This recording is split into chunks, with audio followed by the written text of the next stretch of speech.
age of self-awareness and connecting with our inner consciousness, all of those kind of woohoo kinds of things. And there was a popular book around that time called I'm Okay, You're Okay. I'm not going to delve into the philosophy of the book or the psychological theory behind all of that, because I really want to focus on the title. I'm okay, you're okay. That's the way we like to operate, isn't it? We love to think that no matter what our circumstances are, whatever happens in our lives, I'm okay, you're okay. Don't believe me? The last time someone asked, how are you doing? I'd be willing to bet you said, oh, I'm fine, I'm okay. You could have just had the worst day ever. Your car broke down, your dog got sick, you lost your job, but you're okay, you're fine. Kind of sounds like a bad country western song, doesn't it?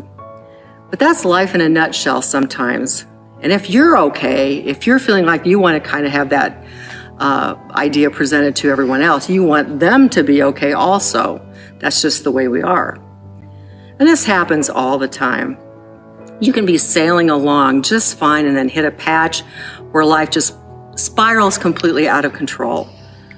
You may be there right now. I have been recently, and I know what that's like. Those few weeks of the storm and when all the cleanup was going on, if someone asked how we were doing, I always said, oh, we're fine, we're okay. We had a little bit of damage, but we're getting through it okay. And I would say that even after 10 days plus of no power, I was still saying that. And I'll bet you a cup of coffee that you pretty much said the same thing.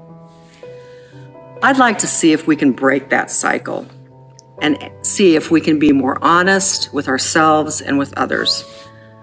When we ask someone if they're okay, we really want them to tell us, but we don't want to do the same thing in return. So maybe we need to set the example. After we got power back for about an hour and a half, one evening that second week, and then faced another day at least without power again, I had my moment. I had a complete meltdown in my car. I had tears running down my face.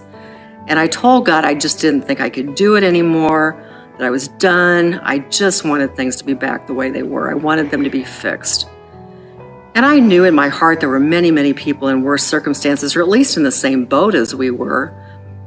My situation was not that unique, but I had reached that point where I didn't feel I could handle it another moment and just wanted things to be okay. And I felt better after that moment, that meltdown. Our power still wasn't on, but the feelings of frustration and anxiety were a lot less. It hurt so much less.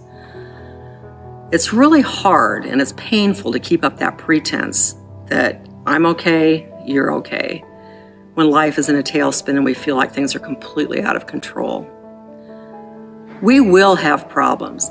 Just face it, we will. Our lives are not perfect. It isn't always going to go smoothly.